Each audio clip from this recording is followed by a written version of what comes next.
Nuestro invitado de hoy es el doctor Javier Burón Cuadrado. Ha sido gerente de vivienda del Ayuntamiento de Barcelona. Es abogado y economista, experto en mercado y políticas públicas de vivienda, así como en reforma de la administración y nuevas formas de gestión público-privadas. Es profesor, ha sido ponente y exponente en muchos congresos. Fue letrado de Cuatro Casas González Pereira en el área de Derecho Público. Fue viceconsejero y director de Planificación de Vivienda del Gobierno Vasco y asesor legal y económico del Grupo Parlamentario en el Congreso de Diputados en el Parlamento Vasco. También es bloguero. Muchísimas gracias, profesor, por estar aquí con nosotros y adelante con su cátedra. Bueno, muchísimas gracias, Graciano, por la invitación y por la oportunidad de estar aquí. Voy a ver si soy capaz de compartir pantalla con la presentación que quiero utilizar. ¿La ven en pantalla? Sí. Vale. La utilizaré como excusa, en realidad. Lo que pretendo hacer es no agotar el tiempo, pasar rápidamente por algunas de las cuestiones que en los últimos 8 años han podido ser o más importantes o más polémicas en gestión de suelo y vivienda en la ciudad de Barcelona, y no agotando mi tiempo, lo que espero es que podamos hacer un poquito de intercambio de pareceres, opiniones y demás. El material está a su disposición. Lo mismo, y ahora voy a dejar de compartir esto y voy a irme a otro sitio a ver si soy capaz de hacerlo y no quedar como un señor muy mayor de la generación X, que por cierto es lo que soy, o sea que tampoco pasaría nada.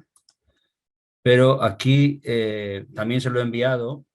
Les pongo de relieve que el equipo que estuvimos trabajando en vivienda estos últimos 8 años en Barcelona, como parte de una colección de monografías que tenían que ver con temas de urbanismo, de regeneración urbana, de espacio público, etcétera, se publicó un volumen completo sobre vivienda que está disponible en catalán, castellano y inglés, y donde seguramente, mucho mejor que como voy a explicar yo determinadas cosas, se pueden ver algunos de los debates y algunas de las informaciones más o menos relevantes.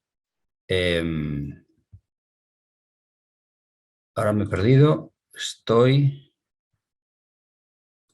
A ver. Vale. He vuelto a compartir, ¿verdad? Bien, entonces, ¿qué creo que puedo aportar de lo que he leído del esfuerzo de formación en el que están ustedes? Pues supongo que sobre todo algo de espíritu crítico, creo. Y también algo que tiene que ver con un cierto diálogo entre el urbanismo, que es una disciplina que todo el mundo más o menos conoce de Occidente, y el viviendismo, que es una disciplina que no existe, o que nadie cree que existe en Occidente.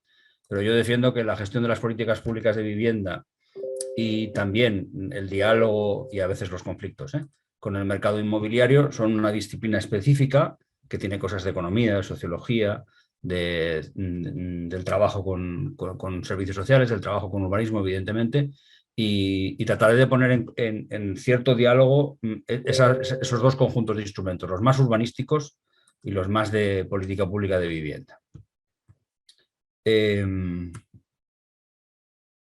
Vale. Aquí lo que tienen ustedes es un índice que creo sinceramente que obedece a la pretensión de explicar que detrás hay un sistema.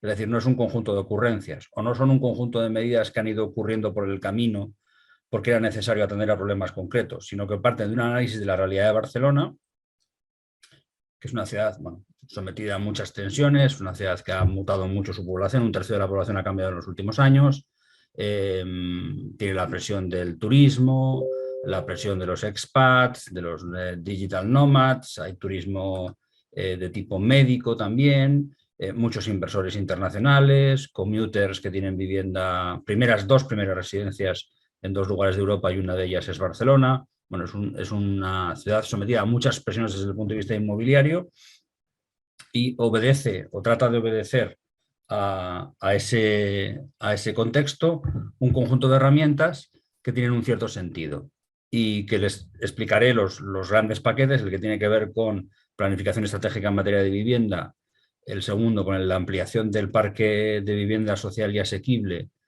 y el tercero con la política de fomento de la rehabilitación del parque privado, que ya les explicaré, que es el parque mayoritariamente existente en la ciudad de Barcelona y en otras ciudades españolas. Y después con los intentos desde lo local, careciendo de competencias, para intentar inducir una cierta intervención en el mercado privado de vivienda, que es el hegemónico y que todavía más en el caso del alquiler, que es la materia que ahora mismo preocupa más. Bueno, y no llegaré a las conclusiones porque creo que es mucho mejor que saquemos específicamente para esta sesión algunas conclusiones ustedes y nosotros sobre lo que yo les he contado y cómo se puede aplicar eso en México o en otros lugares de América Latina. Respecto a la técnica Objetivos de Solidaridad Urbana, que es una técnica importada en el caso español a través de Cataluña y que viene de Francia y que consiste básicamente en establecer que en el año tal las ciudades que tengan determinadas características, por ejemplo de población, tendrán que disponer de un porcentaje X de viviendas destinadas a políticas sociales. Y se establece como un gran reto, ¿no? El reto de poder llegar a eso a través de políticas que sucesivamente vayan cambiando la situación estructural. La otra gran familia de técnicas, digamos que para apretar el ritmo en materia de vivienda, es el del reconocimiento del derecho subjetivo a determinados colectivos, o dicho de otra manera, en ciertos hitos temporales a ciertos grupos socioeconómicos se les reconoce el derecho a, si no obtienen satisfacción a su necesidad de vivienda en el mercado, a que el sector público les provea de una o les dé una subvención para que puedan rebajar el coste de su alquiler en el mercado. Una técnica es más francesa, la otra técnica es más anglosajona, y en España digamos que las dos conviven porque una se ha importado a través de Euskadi, el del derecho subjetivo, y lo están adoptando algunas otras regiones. Recuerden que somos un Estado federal, aunque no lo decimos nunca en casa, pero fuera es bastante evidente que somos un Estado federal. Y el modelo francés, digamos que ha penetrado a través de Cataluña y ahora parece que es por el que opta la Ley Estatal de Vivienda. No me extenderé mucho en la explicación de la situación, pero España ha pasado por dos burbujas, una inmobiliaria, otra que técnicamente no es una burbuja porque solo se produce burbuja cuando el precio del activo inmobiliario que respalda un crédito es inferior al valor del crédito, y esto no ocurre en el caso del alquiler, pero todos nos entendemos. Ha habido dos momentos de gran disonancia entre los salarios y las hipotecas, 1998-2008, con un reventón de la burbuja y una crisis que duró muchos años. Y una vez que nos hemos recuperado de esa burbuja, hay otro momento de disonancia entre el valor de los salarios y el precio de los alquileres. Ahí tienen que, por ejemplo, en el caso de Cataluña, en los últimos 20 años, los alquileres han aumentado 3 veces más que los salarios. Esto pone de relieve un asunto al que no le dedicaré nada más que un telegrama, pero es digamos, la emergencia de la emergencia o la importancia de las políticas de emergencia habitacional, cómo evitar que la gente que está a punto de ser desahuciada de su casa pase por todo el circuito de servicios sociales sin ningún tipo de asistencia por parte de vivienda. Y a estos efectos hemos hecho varias cosas, entre otras generar un cuerpo de intervención que es mixto entre servicios sociales y vivienda y que trata de prevenir este tipo de sucesos a través de la negociación con la propiedad de la vivienda y aportando una serie de ayudas. No tengo tiempo para detenerme, pero digamos que esto es evidentemente muy importante en ciudades bajo el estrés de que todas las semanas hay un conjunto de familias con el riesgo de perder su vivienda y que necesitan algún tipo de tutela, no solo del Departamento de Servicios Sociales, sino también del de vivienda. Y después, y esto se lo reconozco, que lo hemos descubierto por el camino, nosotros, esta idea de disponemos de un parque de vivienda pública de alquiler pequeño, muy pequeño en comparación con el resto de la Unión Europea, y necesitamos hacerlo crecer, pero en realidad el volumen de las necesidades es tan elevado que es una cosa que está en el futuro. La idea de Mariana Mazzucato de economía orientada a las misiones o de misiones que ella ha ido, digamos que desgranando en diferentes ámbitos de actuación de la economía y de la sociedad, y que una de esas misiones sea la misión vivienda. Nosotros ahora mismo en el área metropolitana de Barcelona seguramente necesitaríamos, perdón, en la ciudad de Barcelona necesitaríamos 90.000 viviendas protegidas o viviendas de interés social, como se llaman en muchos lugares de América Latina, dedicadas al alquiler social y al alquiler asequible. Y estamos muy lejos de ese objetivo, porque en estos momentos nosotros disponemos de unas 11.500, habiendo partido de 7.500 en el 2015, y sabemos que solo con lo que está ahora mismo en marcha, con la inercia de las políticas que ya se han lanzado, pues doblaremos, superaremos las 15.000. Pero a pesar de hacer ese salto hacia el doble, lo que ocurre es que necesitas muchísimas veces más. Entonces, esta idea de orientar el sector público y también en lo que se pueda el sector económico a una misión que va a ser de largo plazo y que lo que trata es de corregir tendencias estructurales, y ahí tienen dos gráficos, uno que explica cuál es el porcentaje de vivienda social en España en relación al resto de socios de la Unión Europea y también cómo era el reparto entre alquiler y propiedad en los últimos 70 o 80 años, y se ve un claro incremento de la propiedad y un descenso del alquiler, y cómo equilibrar ese acceso a tenencias no es una cosa que se puede hacer ni por una ciudad, ni en 4 años, sino que tiene que ser una política de Estado y se tiene que sostener durante varias décadas. Hablemos de ideales. El ideal sería que tuviésemos un mercado, un tercio de oferta puramente privada y mercantilizada, un tercio de oferta pública o de servicio público al uso y un tercio con diferentes colaboraciones público-privadas con el sector más mercantil y con el sector sin ánimo de lucro. Y que este mundo de 3 tercios, que por cierto no es solo teórico, existen ciudades a día de hoy que están, pues si no en los 2 tercios de vivienda no de mercado, si en la mitad. En Viena están los 2 tercios y en la mitad pues están Ámsterdam o Berlín o ciudades de este estilo, con políticas centenarias de intervención pública en vivienda, y esto hay que desarrollarlo con 2 lógicas. Por una parte, en suelo urbanizable, cuando se trabaja en expansiones urbanas, pero sobre todo y cada vez más, y en algunas ciudades casi única y exclusivamente, en suelo urbano no consolidado, porque las oportunidades que quedan de generar vivienda asequible solo aparecen en la ciudad ya existente, en partes de la ciudad ya existente, y esto es muy claro en el caso de Barcelona. Bien, primer objetivo, o primer macroobjetivo, ampliar el parque. ¿Y por qué se dice aquí ampliar el parque de vivienda social y asequible? Bueno, porque necesitamos alquiler social, pero no necesitamos solo alquiler para las personas más vulnerables. Y hay una pretensión, no es que estemos ahí, hay una pretensión de generar un parque público, y ahora iré a ello, público-privado, que sea capaz de acoger diferentes tipos de demandantes y que por lo tanto estructure una oferta con unas pretensiones universalistas. Otra cosa es que no llegamos por números, pero digamos que no se quiere ir a un modelo, que también los hay en Occidente, de intervención muy segmentada solo hacia los más pobres de los más pobres, como una válvula de seguridad de la sociedad. Aquí lo que se pretende es un cierto nivel de intervención en el mercado en su conjunto. Primer asunto, política de suelo. Y aquí es donde hay un gran debate con nuestros compañeros de urbanismo. Fíjense si damos por hechas algunas cosas, que saltamos directamente al tema de la calificación definitiva de las viviendas de interés social, que en España se llaman viviendas protegidas. Pero de muchos intercambios ya con colegas de América Latina he aprendido que tenemos que explicar una cosa que ni siquiera tenemos en la presentación. Y es que en general nosotros no compramos suelo y no expropiamos suelo. Por la Constitución, artículo 47, las plusvalías urbanísticas, una parte hay que cederlas obligatoria y gratuitamente a los ayuntamientos. Y en el caso de la mayor parte de las regiones, esto es el 10% de los aprovechamientos. Hay algunas, como es el caso de Euskadi, donde me encuentro ahora mismo, que es más, es el 15% y puede llegar a ser el 20%. Y esto nosotros en España lo damos absolutamente por supuesto, pero yo sé que en América y también en México es un asunto a tratar, porque ustedes tienen instrumentos muy desarrollados de crédito a la vivienda asequible, como es Infonavit, de los que nosotros carecemos, pero sin embargo, y no es que ninguno estemos bien, pero sin embargo nosotros tenemos tan interiorizado que un porcentaje de los aprovechamientos urbanísticos son de cesión gratuita y por lo tanto las administraciones disponemos de un porcentaje de suelo solo por el hecho de ser administraciones cuando hay desarrollo urbanístico, porque se nos tienen que ceder esos metros cuadrados, que bueno, sí que quiero resaltarlo porque es un factor muy relevante. Nosotros ni compramos ni expropiamos.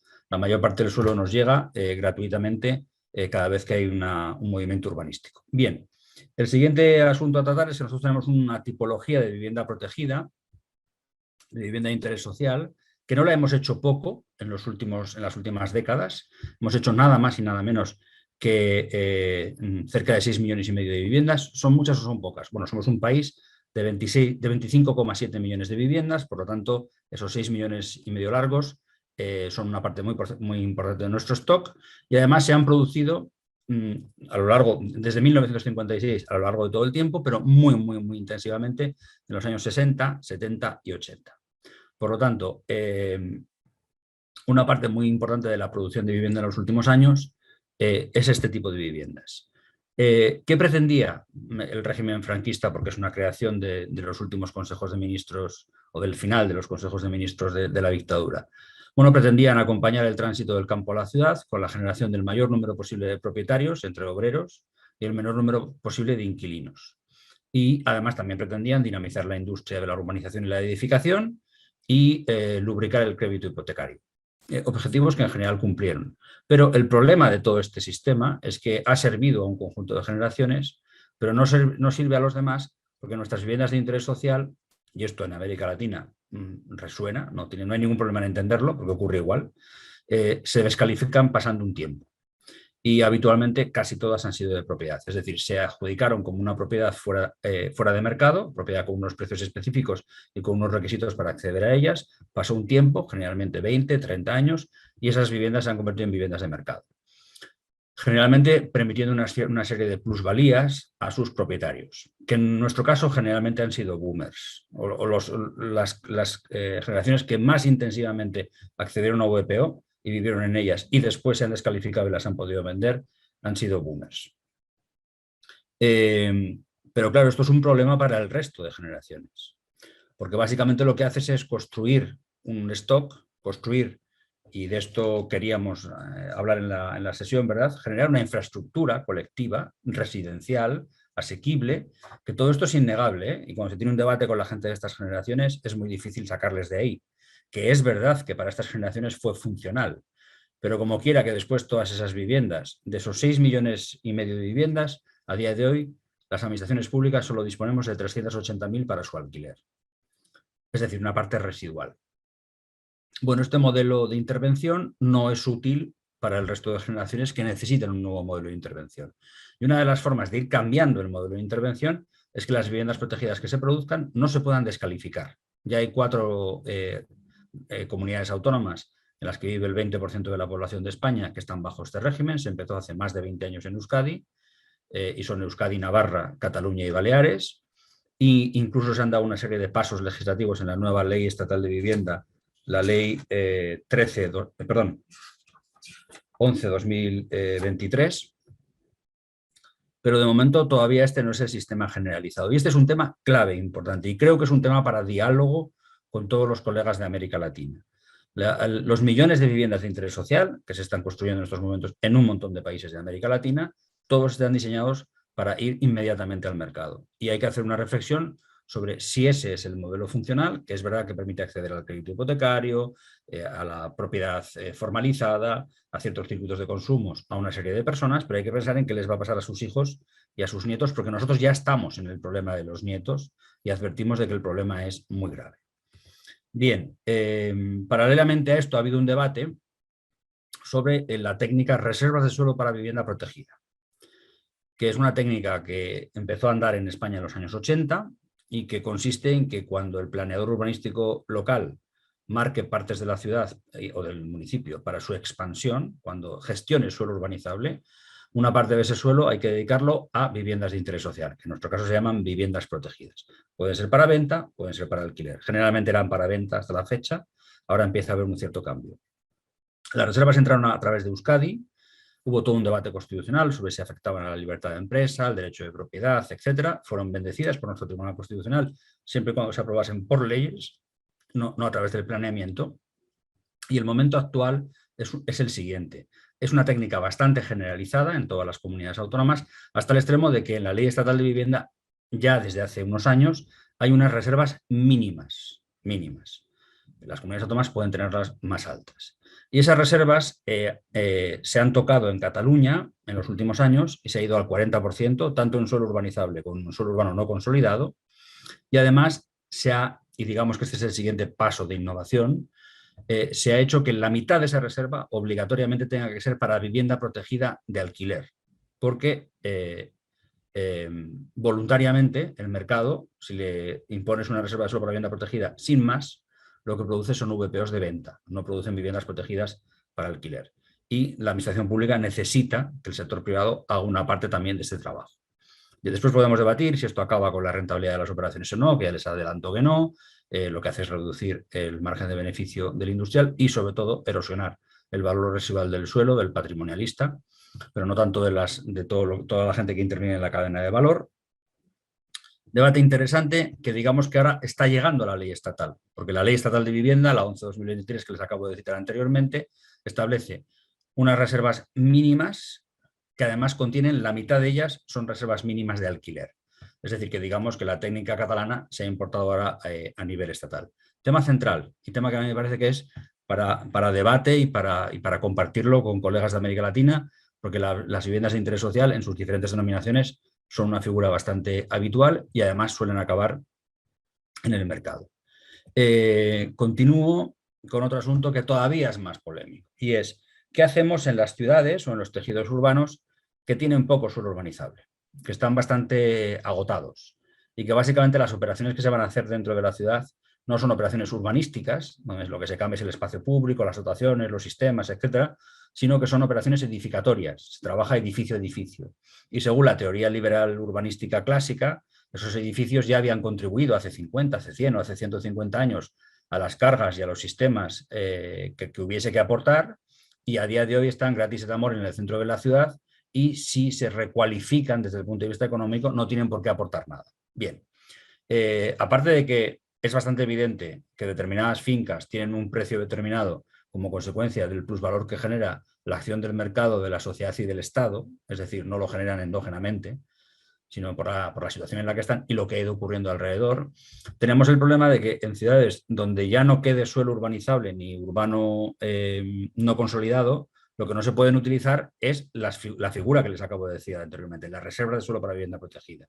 Por eso es importante que en el tejido ya existente haya también alguna técnica para generar obligatoriamente un porcentaje de vivienda protegida.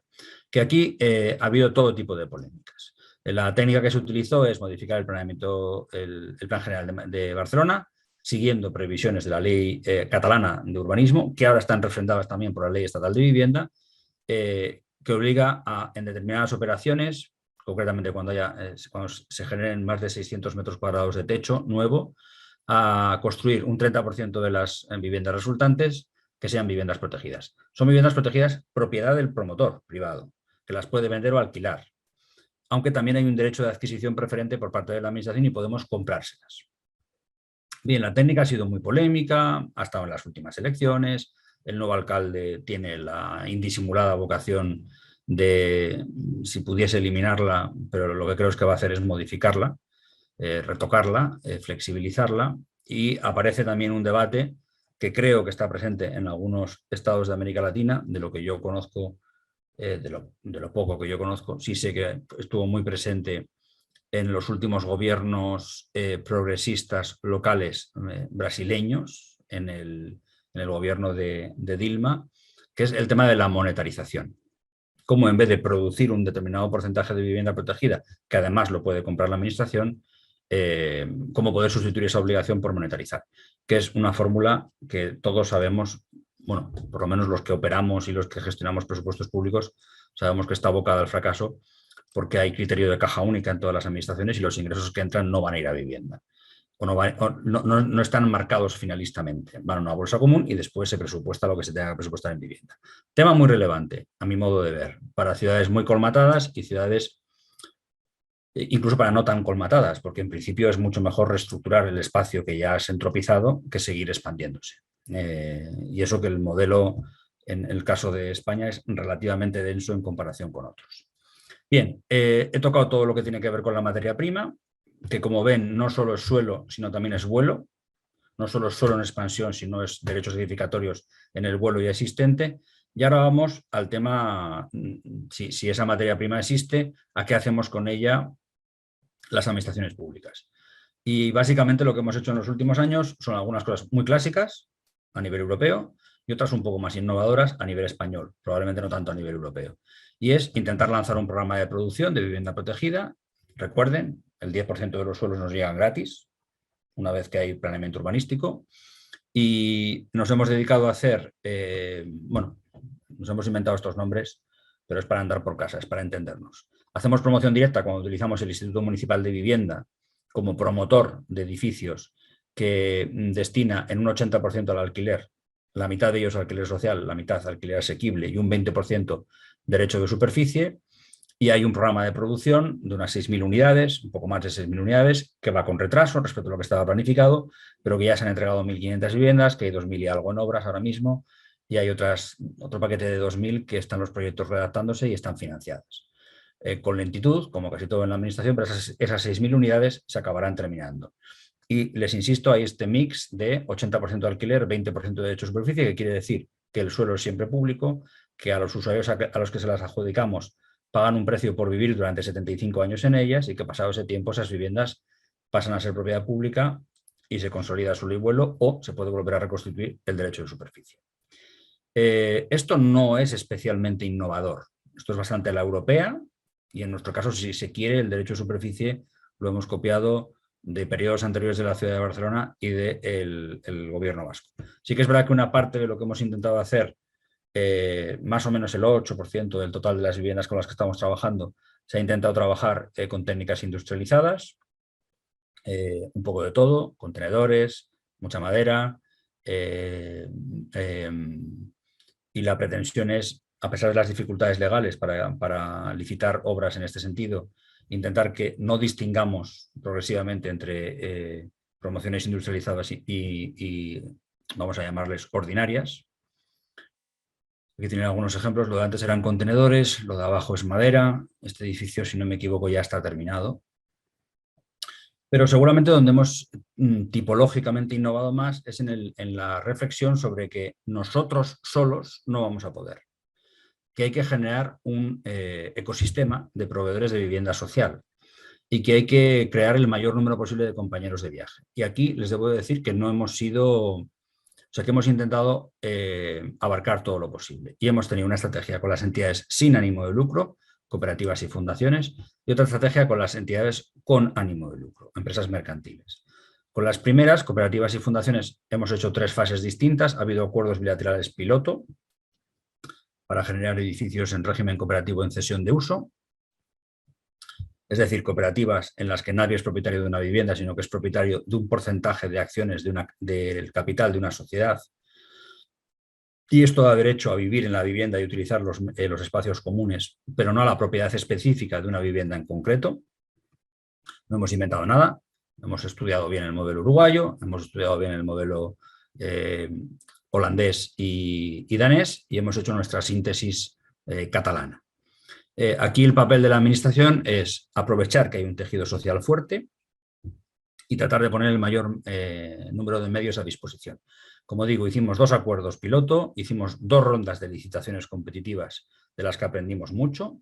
Aprendimos, por ejemplo, que no teníamos que seguir haciendo licitaciones y finalmente hemos firmado un convenio marco con las asociaciones representativas de las cooperativas y las fundaciones que trabajan en vivienda social en la ciudad de Barcelona, que afortunadamente existen, y nuestro papel es suministrar suelo en derecho de superficie gratis, subvenciones a fondo perdido, no muchas, pero que refuerzan las subvenciones que puedan llegar del Estado y del gobierno regional, y acompañarles en el proceso de financiación. Hemos aprendido a que acompañarles significa que vamos todos juntos y que negociamos conjuntamente un acuerdo con la banca pública. El ICO y el ICF sería más o menos el equivalente a Infonavit en México, aunque son muchísimo más pequeños en España y en Cataluña. Y este paquete, que nos hemos obligado a suministrar suelo para 1.000 viviendas, debería de estar equilibrado entre un 60% en alquiler social, generalmente gestionado por fundaciones, y un 40% de vivienda cooperativa en régimen de cesión de uso.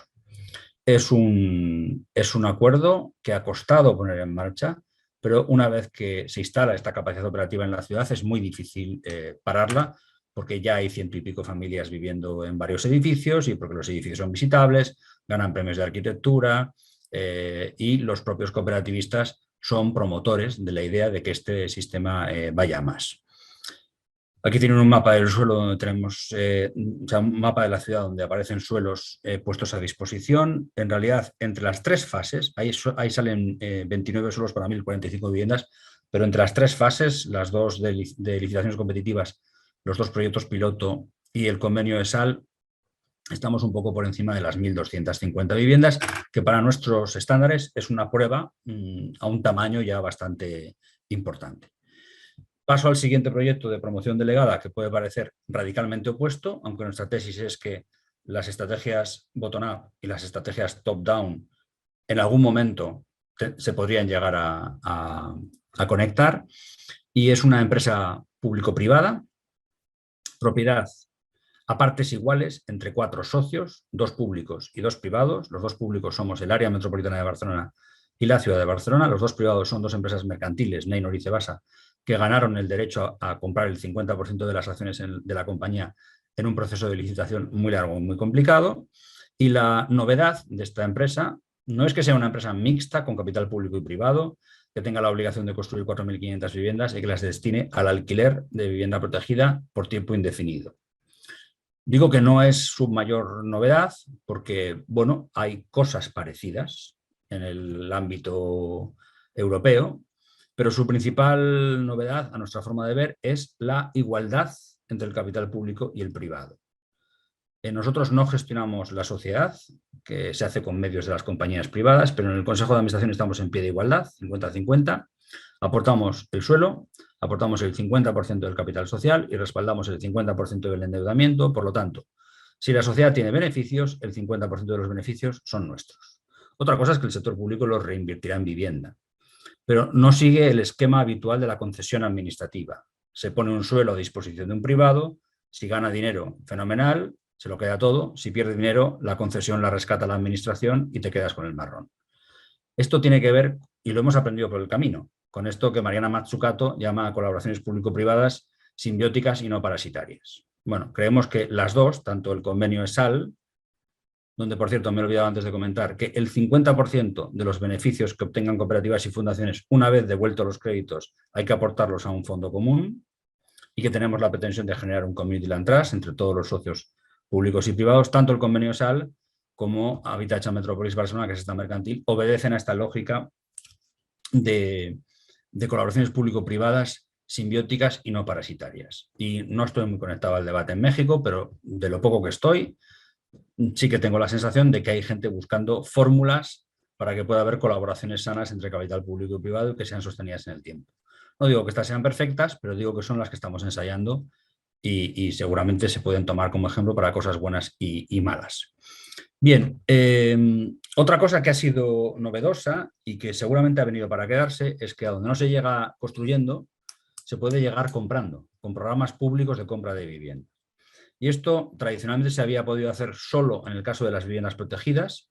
Las viviendas protegidas, que son de propiedad y se pueden vender mientras están calificadas, la administración tiene un derecho de adquisición preferente, puede comprarlas primero ella, la administración. Pero no nos estamos refiriendo a eso, nos estamos refiriendo a que la ciudad declaró todo el término municipal área de tanteo y retracto y por lo tanto cualquier venta de cualquier edificio residencial, una vez que se pacta entre el público y el privado, entre el comprador y el vendedor, hay que notificárselo a la administración. Cuando aprobamos este instrumento, que se aprobó a la vez que la modificación del planeamiento para el 30% de vivienda protegida en suelo urbano consolidado, cuando aprobamos este instrumento no hubo polémica sobre este, porque lo que el mercado asumió es que no íbamos a tener dinero para poder comprar. Bueno, casi 1.600 viviendas después y casi 175 millones de euros después, el mercado ya se lo toma más en serio. Es una potestad que se ha ejercido. Y ahí tienen ustedes un mapa. Si ven el mapa que antes les he enseñado del suelo que hemos puesto a disposición de las cooperativas y las fundaciones, es evidente que tenemos un problema de donuts. Es decir, tenemos más suelos en algunas zonas de la ciudad y carecemos de suelos en zonas muy densas y muy consolidadas, en el ensanche, por ejemplo. El mapa de suelo que el ayuntamiento utiliza para sus propias promociones no es muy distinto a este, se parece bastante. Por lo tanto, ¿qué es lo que puede hacer una política de compras por una administración? Pues le puede permitir diversificar territorialmente donde interviene. Y aquí les digo que nosotros hemos sido criticados por dos cosas. Hemos sido criticados por comprar muchas viviendas que ustedes verán en la parte, tal y como yo estoy mirando el mapa, en la parte noreste, perdón. No sé si en su caso será así o al revés. Pero bueno, en la parte más pobre de la ciudad, y se nos acusaba de comprar viviendas a precios muy baratos en un momento en que bancos y otros fondos de inversión se las querían quitar de encima. Pero si ven algunas de esas operaciones que están en zonas mucho más céntricas, también hemos sido criticados por comprar caro. Y las dos críticas a la vez no se pueden mantener. O sea, se nos puede hacer la auditoría desde el punto de vista económico si hemos comprado con inteligencia o no, pero es evidente que lo que intentas es poder comprar a un precio que te permita comprar unidades, de acuerdo, pero en lugares donde no tenemos ni parque de público de vivienda ni suelo para poder construirlo en el futuro, es evidente que un instrumento de intervención indirecta como las compras es fundamental. También les diré, por otra parte, que ayuda a otras cosas. Como ves todas las transacciones inmobiliarias, porque te las tienen que notificar todas, y compras algunas y otras no, pues yo diría que el riesgo de fraude fiscal y otro tipo de cosas decrece, porque hay una herramienta de intervención que sabe el mercado que se utiliza de vez en cuando. Y a cabo, le llamamos las 3 Cs: construir, comprar y captar vivienda. El otro sistema de intervención para hacer crecer el parque son todos los programas de movilización de vivienda vacía, movilización de vivienda privada vacía hacia el alquiler público, social o asequible. Nosotros hicimos primero un censo por cada uno de los 73 barrios de la ciudad y lo que se comprobó es que el nivel de viviendas vacías era muy bajo, pero aún así todo hay un potencial a utilizar. Muy bajo es en su día nos salió en torno al 1,20% del total del stock inmobiliario de la ciudad, pero aún así todo disponemos de 2 programas que no tengo tiempo de explicar con detalle, pero que son 2 programas distintos en el siguiente sentido. 1, la bolsa de alquiler es gestionada exclusivamente por la Administración. 2, el programa de cesión de la Fundación Habitat 3 es un programa acordado entre la Administración municipal y una fundación del tercer sector que se llama Habitat 3. Y después, la otra diferencia es que la bolsa es un programa de intermediación, es decir, nosotros a un propietario privado y a un inquilino privado les decimos: si ustedes se ponen de acuerdo y cierran una relación arrendaticia en una serie de condiciones que nosotros exigimos, tendrán acceso a subvenciones. En el caso del inquilino, a subvenciones al alquiler, y en el caso del propietario, a subvenciones a la rehabilitación. Bastante potentes, pueden ser de hasta 20.000 euros a fondo perdido. Pero técnicamente quien firma el acuerdo es el propietario privado con el inquilino privado. Nosotros solo supervisamos, aunque en el fondo es un contrato de adhesión. Mientras que el programa de cesión, la captación que realiza la Fundación Habitat 3 de vivienda privada, implica la firma del contrato por ellos. Es decir, el privado se lo cede a una fundación que trabaja para la administración y esa fundación después se lo alquilará a inquilinos sociales. Y también decirles que en principio esto es un programa más para clases medias. Si el alquiler de mercado está por encima de los 1.000, aquí los alquileres que nosotros conseguimos son de 500-600 euros, mientras que en este programa el alquiler que se busca es claramente social. Bien, acabo. Bueno, nos pasa lo mismo que con el instrumento de las compras. Es un instrumento bastante capilar que permite actuar sobre el conjunto del territorio y que permite, en cierta manera, compensar las inelasticidades del parque existente y de los lugares donde puedes construir. Pero acabo, a la hora de describir lo que nosotros llamamos población atendida por el sector público a precios inferiores a los del mercado, con el paquete de las ayudas al alquiler. No me extenderé. Sí decirles que no es un instrumento muy utilizado en España, o que se utiliza de una forma un poco inconsistente. A veces hay ayudas al alquiler y a veces no, a veces las promueve una administración, a veces otra. Yo creo que la virtud que tiene el programa de ayudas al alquiler, que además está consorciado con el gobierno regional, con la Generalitat de Cataluña, en el caso de Barcelona, es que es un programa constante en el tiempo y que progresivamente ha ido atendiendo a más personas. De hecho, nosotros el ratio, más o menos, es por cada persona a la que atendemos con una vivienda, hay 3 persona o familia, hay 3 personas o familias a las que atendemos a través de ayudas. Las ayudas tienen, como siempre, detractores y seguidores. Si no están bien diseñados los programas de ayudas, puede ser una subvención directa a los promotores. Si hay un sistema de control, seguimiento y tutela, hay que evitar el fraude y la inflación. Es decir, tienen que servir verdaderamente para reducir el coste de acceso a la vivienda de las familias que disfrutan. Aquí tienen una filmina que, digamos, que resume todas estas estrategias.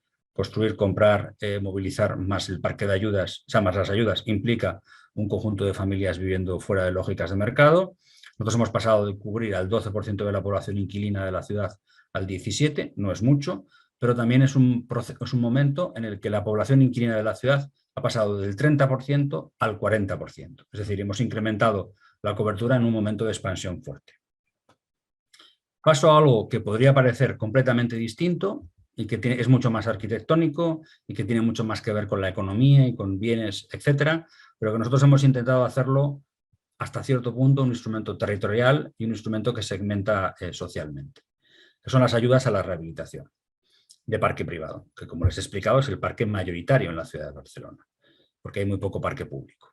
Bien, nosotros nos encontramos con una situación en el 2015 de unas ayudas muy concentradas en los elementos comunes de los edificios, fachadas, sobre todo fachadas, y con una tradición de intervención en regeneración urbana en barrios que tenían dificultades y digamos que con una falta de instrumentos en el medio. Sin embargo, aquí ven ustedes un reparto tipológico de los diferentes destinos de las subvenciones a la rehabilitación y ven elementos comunes, interior de viviendas y bolsa, fincas de alta complejidad y regeneración urbana. ¿Qué es lo que hay aquí? Aquí hay una estrategia de poder utilizar las ayudas a la rehabilitación para cuando se van a rehabilitar edificios, también en algunos casos algunas viviendas, ayudar a rehabilitarlas por dentro, hacer el trabajo conjunto. En determinados lugares de la ciudad, complejos que tienen derecho, o sea, complejos socioeconómicamente, que la ciudadanía tiene derecho a las ayudas a la rehabilitación, pero que sabemos que no las pide, ser más proactivos y ir a esas comunidades de vecinos y atenderles, darles asesoramiento jurídico gratuito, acompañarles, que la relación, más que subvencional, sea una relación de convenio a medio y largo plazo. Ahí hemos desarrollado el programa de fincas de alta complejidad y después que la bolsa tuviese cada vez un programa, una posición más protagónica, es decir, que dejase de estar en caída libre como estaba en el 2015 y empezase a sumar unidades netas.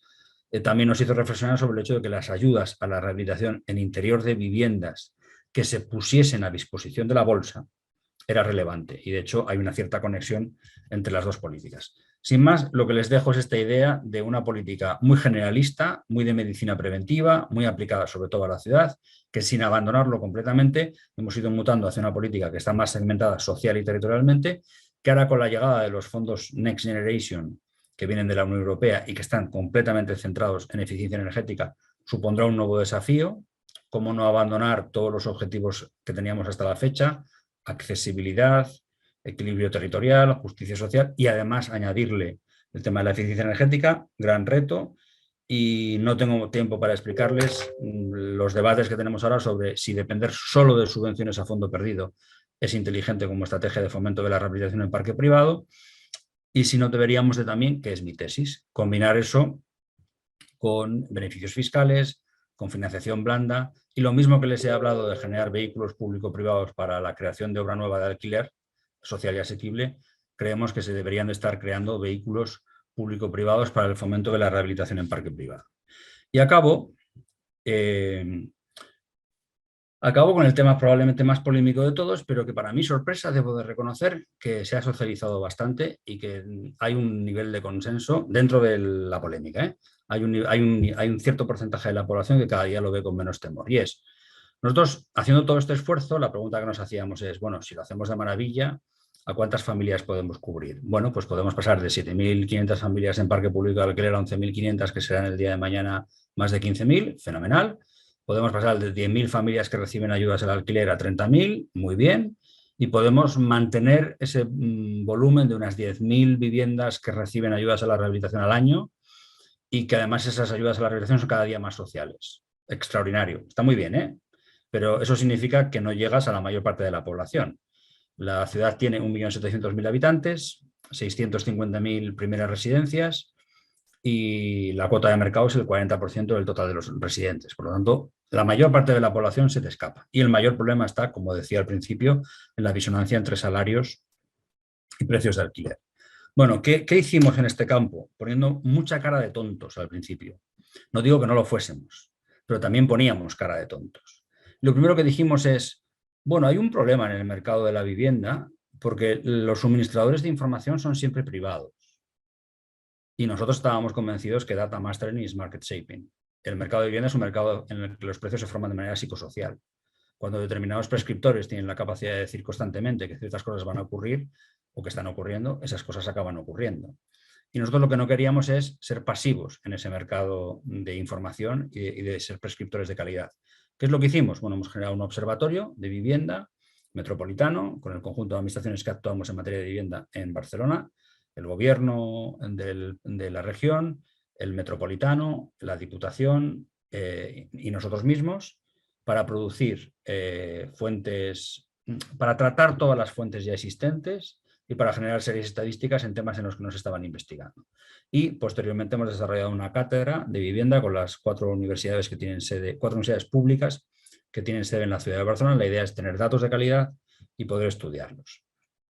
Les voy a poner solo 2 ejemplos, porque además estamos ya fuera de tiempo y quiero que podamos debatir, intercambiar. Solo 2 ejemplos de 2 asuntos en los que había un mantra absoluto del mercado y nosotros hemos comprobado empíricamente que eso no es así.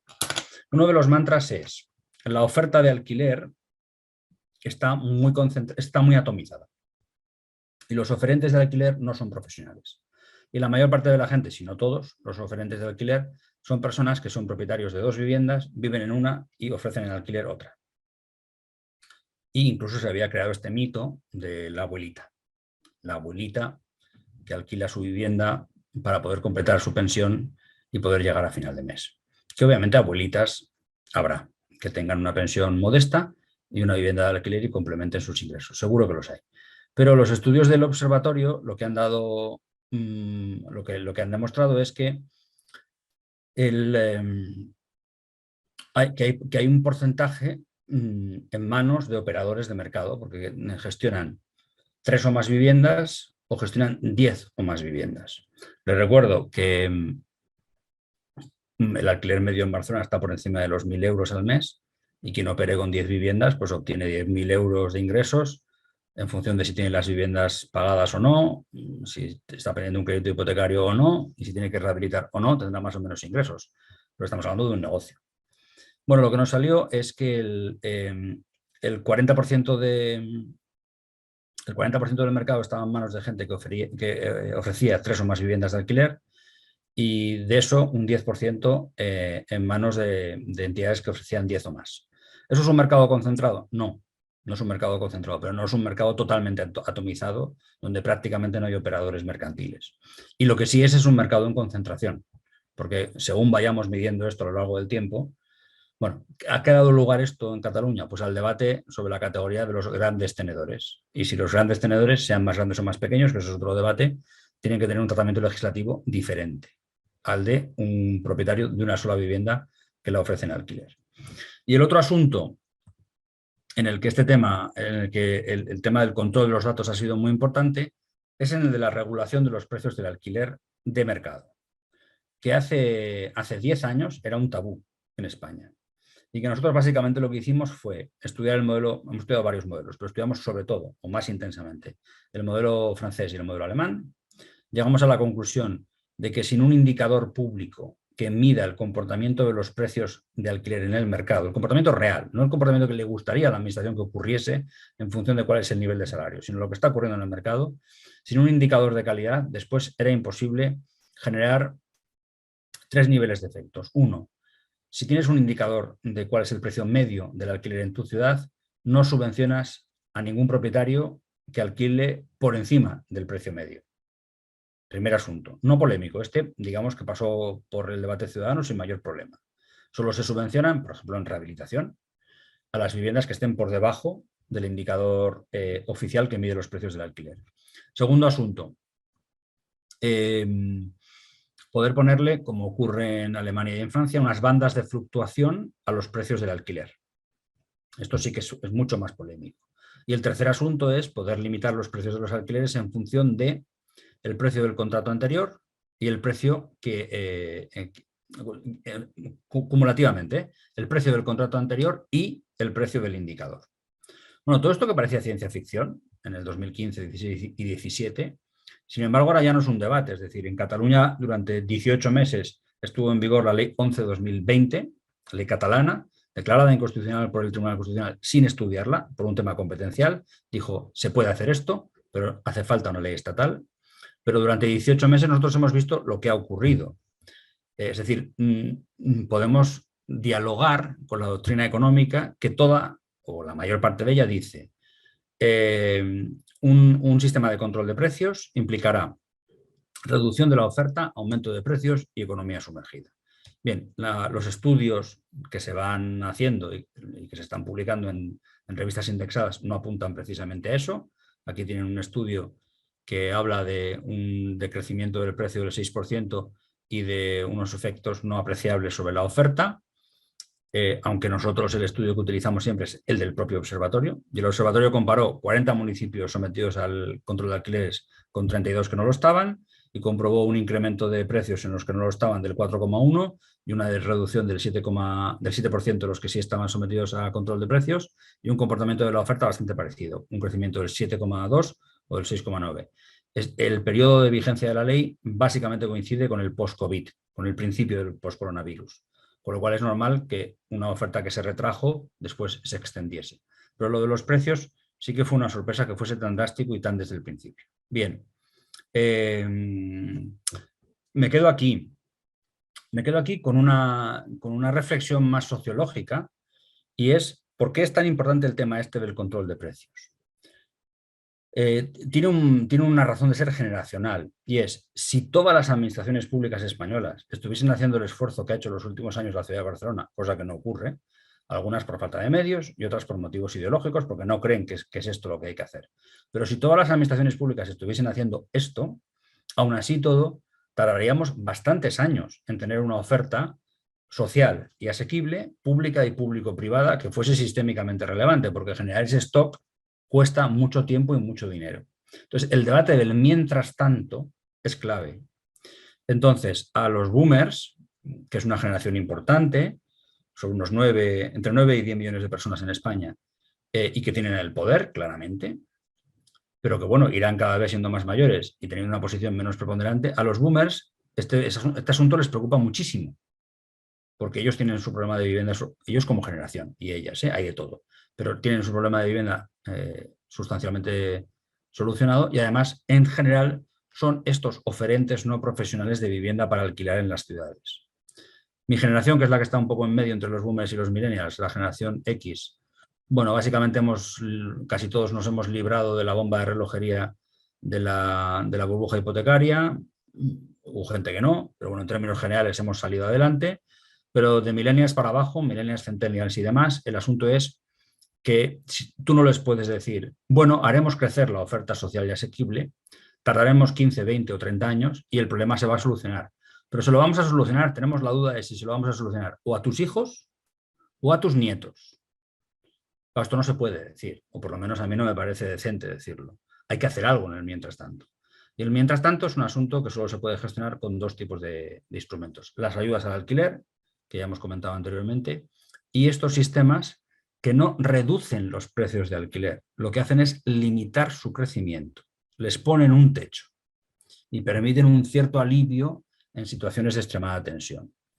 Yo no creo que sea posible no utilizar este instrumento durante un cierto tiempo, porque hay que decirle a unos 20 millones de personas, millennials, centennials y gente más joven, que no tiene solución hasta dentro de varias décadas. Y yo, como creo que eso es sociopolíticamente imposible, pues creo que este tipo de instrumentos hay que utilizarlos. Y aquí paro, tienen el material, tanto la presentación que he ido siguiendo más o menos de aquí para allá, como el libro que les he comentado antes, y creo que es mucho más interesante que ahora intercambiemos, si hay tiempo, puntos de vista, preguntas, pareceres. Profesor, antes que nada, agradecerle su intervención, que yo creo que ha sido como muy interesante. Yo recuerdo, porque pues viví muchos años en Barcelona, pues a partir de las maestrías, ¿no?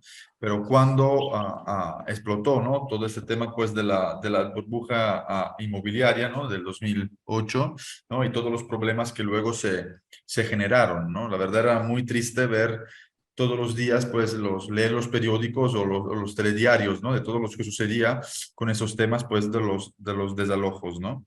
Y, por otro lado, tuve el placer, por así decirlo, de colaborar en un libro que editó el Ayuntamiento de Barcelona, el famoso Innovación en Vivienda Pública Accesible 2015-2018, ¿no? Con el profesor David Fallaghan, donde de una cierta forma intentábamos, ¿no? Como cuadrar, dar un orden, ¿no? A todas las cosas, ¿no? que ustedes estaban haciendo allí en el ayuntamiento. Por lo tanto, desde la generación de este observatorio a Metropolitano sobre la vivienda, al Instituto Municipal pues, de la Vivienda y toda una serie de cosas pues, que aquí por temas de tiempo usted no explicó, pero muy importantes, como por ejemplo modificación a diferentes normativas, ¿no? Hablaba de la rehabilitación, muchas veces la rehabilitación a los privados como las veían como la forma para poder echar afuera digamos, los inquilinos y dejarlos sin vivienda y transformar sus pisos, pues a lo mejor en pisos turísticos, ¿no?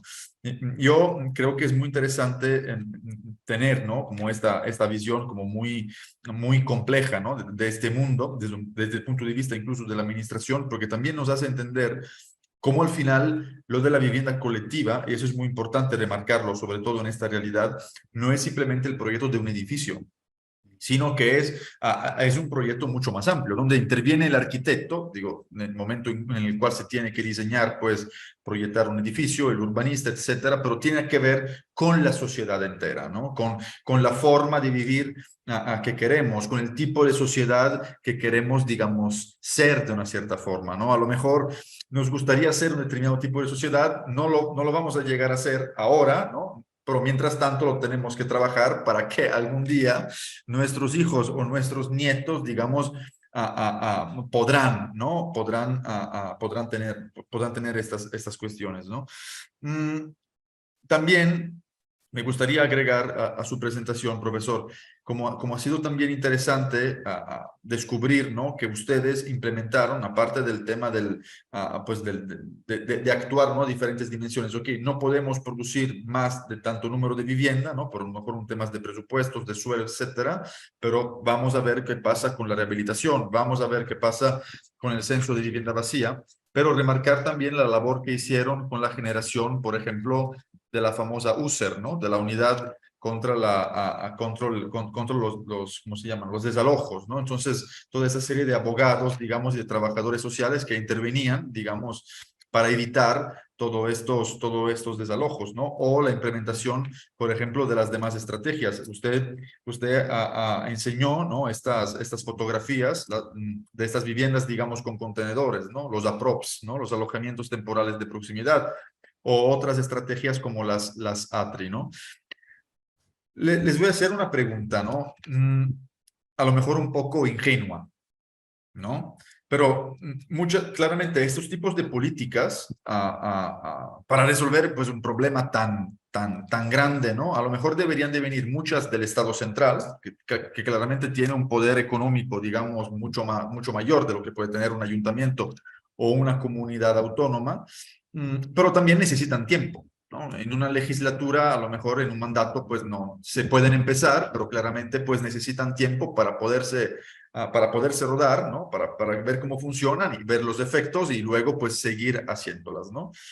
En el momento que ustedes entraron, ¿no? Para poder razonar sobre todas estas cuestiones, seguramente se encontraron con una situación pues que no era la mejor situación, digamos, ¿no? Sino usted habló de la emergencia dentro de la emergencia, ¿no?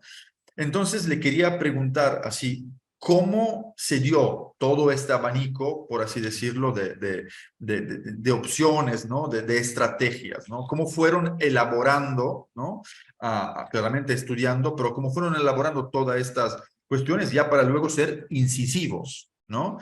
Y de todas estas cosas que ustedes hicieron, que claramente cada una, pues, tiene un determinado efecto, ¿cuál según usted, digamos, cuáles son las imprescindibles? O sea, las cosas que no se deberían de tocar nunca. O si se tocan es para mejorarlas, ¿no? Pero no eliminarlas. A mí me gustaría tener la respuesta a todas esas preguntas. Lo más que puedo hacer es compartir dudas. ¿Por qué tantos instrumentos? Bueno, nosotros, quiero aclarar, nos encontramos con una realidad socioeconómica dura, pero también nos encontramos con una administración municipal que no es muy habitual en España. Es decir, con un conjunto de altos y altas funcionarias que están dispuestos a experimentar, que su labor es acompañarte para qué es legal y qué no es legal, o qué es económico y qué es antieconómico, pero con equipos a los que no les asusta la innovación. La innovación siempre es complicada en todo entorno urbano, o sea, en todo entorno humano. Y no estoy diciendo que hubiese entusiasmo, pero que en principio llegó a un gobierno nuevo con unas ganas de innovar en ciertas políticas y eso se asumió.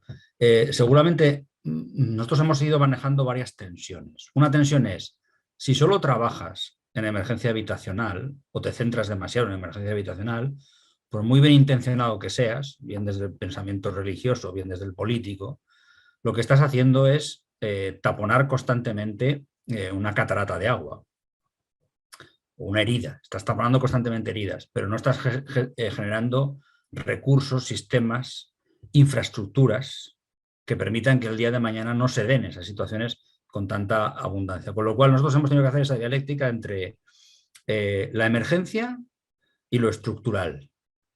Y el problema es que la emergencia es todas las semanas y lo estructural cuesta años y no vale un mandato ni aunque sean sexenios como son los presidenciales en México, porque es un tiempo demasiado corto. Después, otra dialéctica que manejamos y que yo creo que es imprescindible responder como lo hicimos nosotros, y no es petulancia, sino que sinceramente creo que es así, es si intervienes solo directamente con medios públicos o generas una red de aliados privados. Y dentro del mercado separas los más especulativos y los que no son nada recomendables, de la gente que es neutra y de aquellos que de hecho están dispuestos a colaborar y a hacer proyectos con la administración y jugarse su tiempo, su dinero y su prestigio.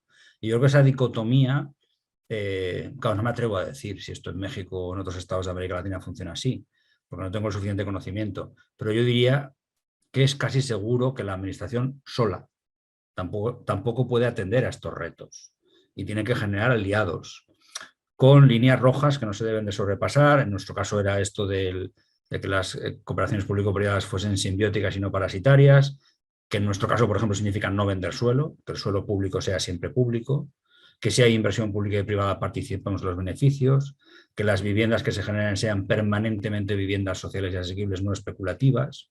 Pero esa tensión entre hacerlo todo nosotros y hacerlo con otros es importante. Y después supongo que por el camino la otra tensión que surgió fue la de, mira, es que aunque lo hagamos todo bien, que no es el caso porque cometemos muchísimos errores como todo el mundo, aunque tengamos una política de emergencia habitacional, de generación de parque público, de crearnos aliados, de combinar, construir con comprar, con captar viviendas que estén en el mercado. Como el nivel de crecimiento es lento y la distancia es a tan largo plazo, hay un problema generacional y hay un problema de mercado. Y es que el mercado sistemáticamente suministra alquileres que no son pagables con los salarios normales. Con lo cual el tema de la intervención, o sea, utilizar el mundo local para hacer lobby pidiendo la intervención, porque como les he dicho, que nosotros generamos un observatorio, se hizo un seguimiento del modelo alemán y el modelo francés, pedimos a todas las administraciones públicas competentes que generasen un indicador y se generó en Cataluña un indicador de precios de alquiler oficial y después seguimos haciendo lobby para explicar que se tenía que importar algún sistema de control de precios en zonas determinadas y durante un tiempo determinado, lo que se llama ahora zonas de mercado tensionado en la legislación española. Bueno, yo diría que esas tensiones hay que situarse más o menos donde nos situamos nosotros. Que no te puede comer la emergencia por muy bien intencionado que seas y que hay que generar sistemas a medio y largo plazo, que solo no puedes y hay que generar aliados y que esos aliados estén ahí en el futuro también, porque tengan interés en seguir desarrollando esas formas de cooperar con la administración y que hay que combinar instrumentos más estructurales, más de generación de capital bruto que vaya a permanecer en el futuro con sistemas de ayudas y de control de alquileres, porque si no lo que dejas fuera, en nuestro caso, en el caso de España, lo que dejas fuera es a mucha gente que además todos pertenecen más o menos a las mismas generaciones. Cosas que casi prefiero no mencionar porque da la sensación de que ya todo el mundo las ha asumido y que es mejor que no debatamos sobre ellas. Bueno, pues que en España hay cesión gratuita de suelo a las administraciones siempre que haya urbanización, que se da por hecho que tiene que haber reservas de suelo para vivienda protegida potentes, que una parte de las reservas de suelo para vivienda protegida tienen que ser de alquiler y que hay que desarrollar alguna técnica legal para generar obligatoriamente vivienda protegida en suelo urbano consolidado. Pero bueno, estas cosas dependen del nivel de consenso social que haya y ahora mismo, por ejemplo, tenemos una situación muy paradójica en España porque de las 17 comunidades autónomas, 2 quieren desarrollar la ley estatal en su territorio y 15 no, como consecuencia del resultado de las últimas elecciones regionales y pudiésemos tener un gobierno estatal de coalición de izquierdas que sí quiera desarrollar la ley estatal de vivienda contra 15 regiones que no quieren aplicarla. ¿Qué vaya a pasar? Pues será divertido, seguro. Gracias, profesor. Dejo aquí la palabra. ¿Alguien quiere preguntar algo al doctor Burón? Yo Diana. quisiera agradecerle al profesor. Eh, yo la verdad es que me sorprendo de toda la política de vivienda que existe en Barcelona. Yo soy de Perú, ¿no? Estoy conectada desde Perú, Lima. Entonces, claro, o sea, todo lo que usted habla, pues acá no se hacen. O sea, no hay, es más, no hay política de vivienda social directamente desde las municipalidades ni del gobierno. Lo máximo que hace el gobierno es actúa como prestamista, ¿no? O sea, garantiza los fondos para que las familias puedan acceder a los créditos hipotecarios. Entonces, yo tenía algunas preguntas que de repente son un poco obvias, pero que acá no hay, es, ¿por qué es mejor? Porque digamos que ha salido la ley de suelos en Perú, se aprobó hace más o menos 2 años, la ley de suelos, y los reglamentos se vienen aprobando desde el año pasado. Son un total de 5 reglamentos, de los cuales se han aprobado solamente 2.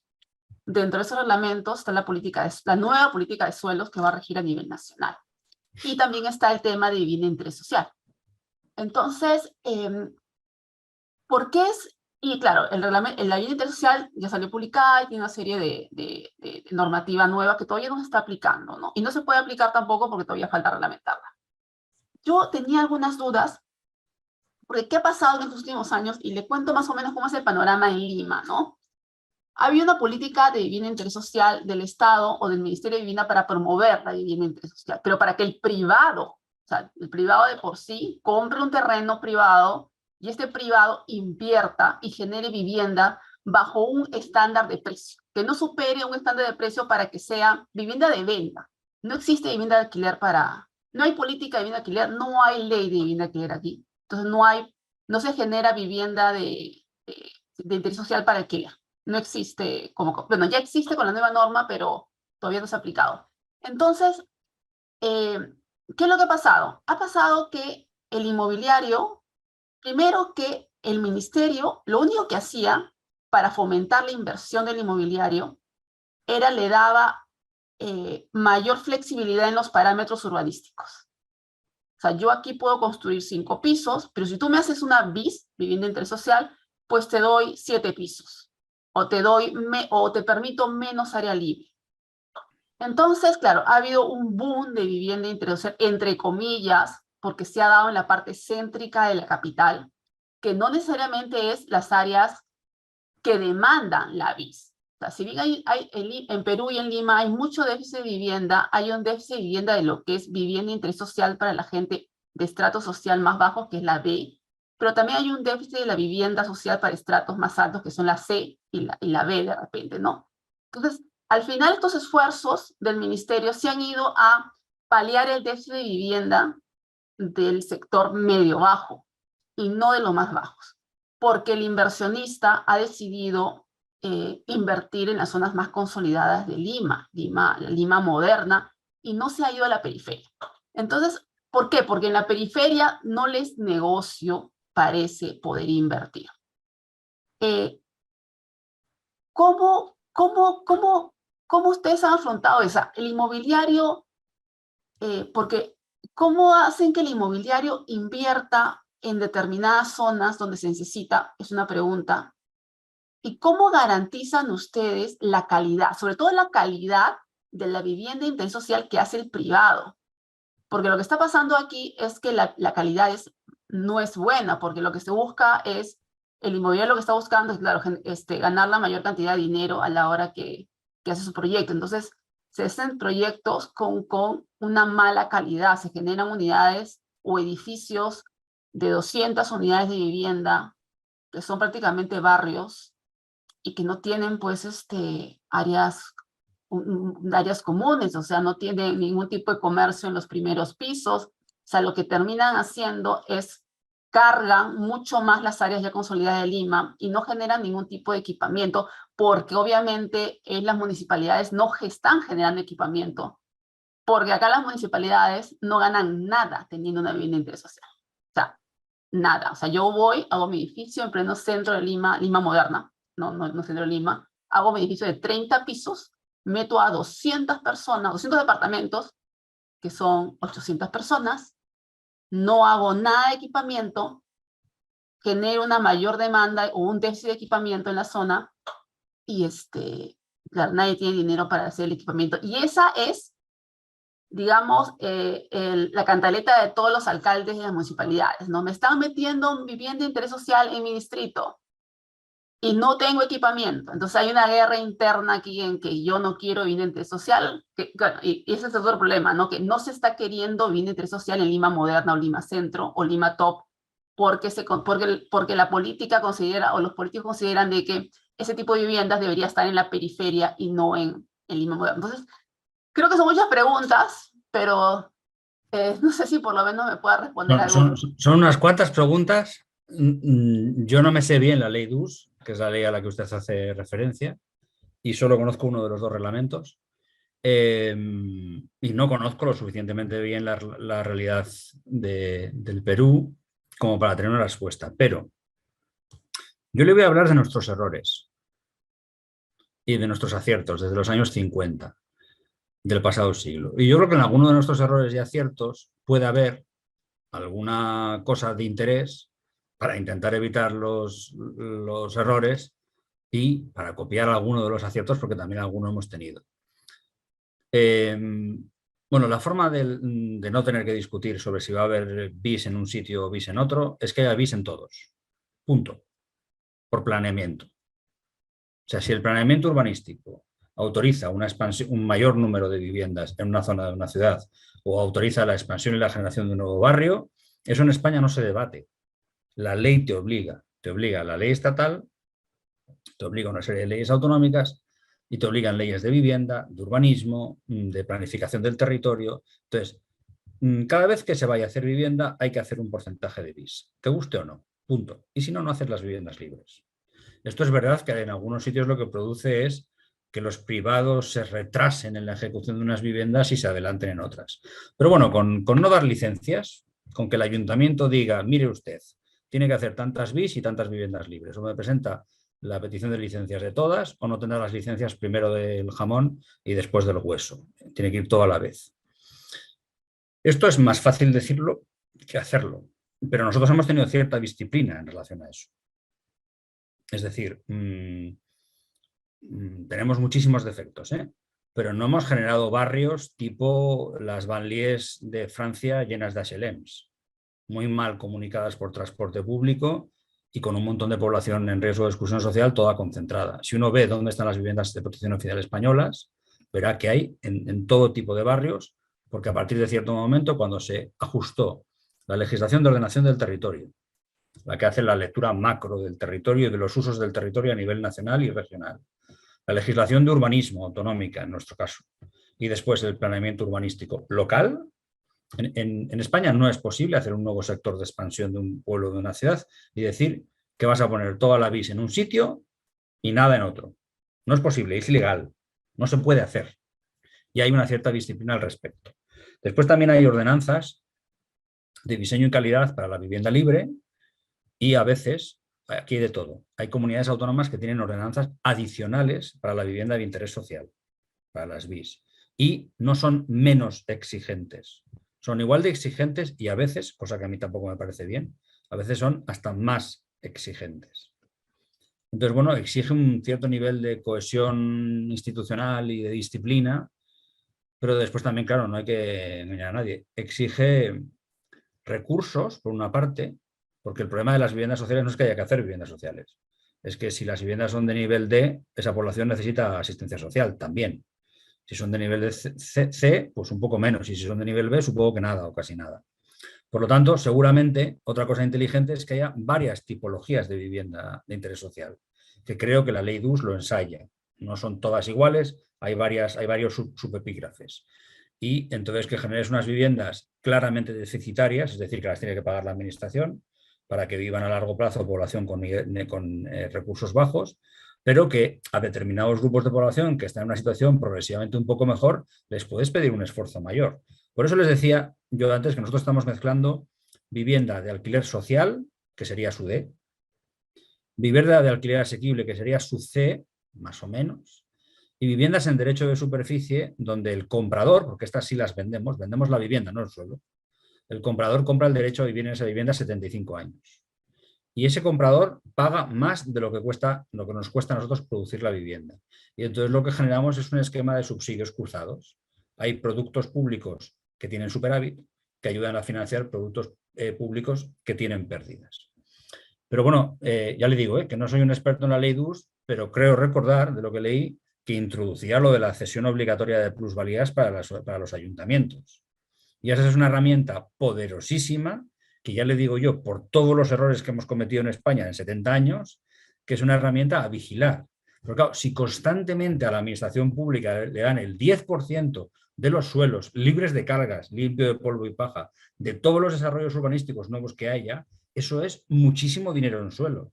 Y la tentación de subastar ese suelo, quedarse el dinero y gastárselo en lo que sea, es importante, y nosotros hemos cometido esos errores mucho tiempo, y por eso se desarrolló legislación que prohíbe expresamente eso y que protege esos patrimonios que hay que destinarlos forzosamente a la producción o de BIS o de equipamientos habitacionales públicos o similares. Pero ya le digo, que puedo meter la pata 350 veces. Creo que parte de los problemas tiene que ver con la debilidad de las haciendas locales. Si las ciudades, igual no la de Lima, igual no Lima, que puede ser una situación muy distinta a la habitual, pero otras ciudades tienen muchísimas dificultades de intervención porque el problema no solo es dónde genero un grupo de BIS o dónde no, sino qué conjunto de gasto público adicional tiene que acompañar para que esas viviendas estén con buenos servicios, bien dotadas, integradas en trama urbana, bien comunicadas, con transporte público, y a la población que haya que hacerle asistencia social, hacerle asistencia social. No es un tema fácil. Ninguno de los asuntos que llevamos tocando desde que he empezado este intercambio con ustedes, ninguno es fácil. Y ninguno se resuelve inmediatamente. Y ninguno cabe en legislaturas y en mandatos políticos entre elecciones. Y requieren pactos a largo plazo. Y ahora me voy a meter donde nadie me llama. Creo que en el Perú también exige un cierto pacto entre la realidad de Lima, que es una, y otras realidades regionales que son distintas. Hay escalas muy diferentes. Seguramente Lima tiene recursos como para poder intentar poner en marcha algunas soluciones propias, y otras ciudades y regiones creo que lo tienen más complicado. Pero ya le digo, en nuestro caso también se intentó hacer siempre la vivienda de interés social en lugares muy periféricos. Y es el planeador urbanístico y es la ley quien impone que en cada caso tiene que haber un porcentaje de cada cosa. O sea, cuando les he dicho antes, 40% de vivienda protegida en cualquier reserva de suelo. Es en cualquier expediente, cualquiera. Eso es lo que quería que me explicara. O sea, yo hago un edificio, o sea, a ver, la zona más consolidada de Lima, o la zona más super plus ultra, es San Isidro, Miraflores, es lo que más se conoce, ¿no? Yo ahí, si yo hago un edificio de vivienda... Sigo un humorista del barrio, que tiene un especial de comedia que se llama Demasiado Pituco. Entonces, porque esos distritos no quieren vivir de interés social. Es más, ha habido todo un tema, han parado licencias, han parado obras, hay obras paralizadas. En este momento hay todo un problema en las municipalidades. Pero una pregunta para no alargarla. Si yo hago un edificio, porque así no está el reglamento que ha salido publicado, si yo hago un edificio en pleno corazón de Miraflores, hoy, yo inmobiliario, compro un terreno, la ley DUS me dice que la vivienda te tiene que dar en todos sitios, no se puede negar. Eso lo dice como ley. Si esto fuera en España, y no sé cuál será el barrio o uno de los barrios más pitucos de España, acá le decimos pitucos los que son de gente económica, si yo un edificio nuevo... Fresitas para el resto. Fresitas, yo un edificio nuevo en un barrio fresitas, yo como inmobiliario compro, o bueno, supongamos que yo soy la que me encargo de hacer la vivienda intersocial. Tengo de todas maneras que hacer BIS. O sea, estoy obligada, o sea, no es que exista un proyecto BIS y que ese proyecto BIS se coja de los beneficios, sino que todo proyecto de vivienda tiene que tener un componente BIS. En suelo urbanizable o urbano no consolidado, sí. En Ya, suelo urbano consolidado, no. Es decir, ya, el ejemplo que usted me está poniendo ahora mismo, no, porque compras suelo para un solo edificio. Esa es una claro, operación edificatoria, es decir, esa es una zona consolidada en la que ya hay viales, sistemas generales, sistemas locales, es decir, es una zona consolidada de la ciudad. Por eso nosotros hemos desarrollado una técnica para generar vivienda de interés social también en suelo urbano consolidado. Pero si se van a construir varios edificios y lo que se va a generar es una nueva porción de un barrio, sí, en todos los casos. Pero es que fíjense, no es que el promotor pueda hacerlo o no hacerlo, es que el suelo está marcado para eso. claro, Cuando se delimita urbanísticamente, hay una serie de parcelas y además el sistema nuestro es, por ejemplo, tú entras a una junta de propietarios con un 15% del suelo originario.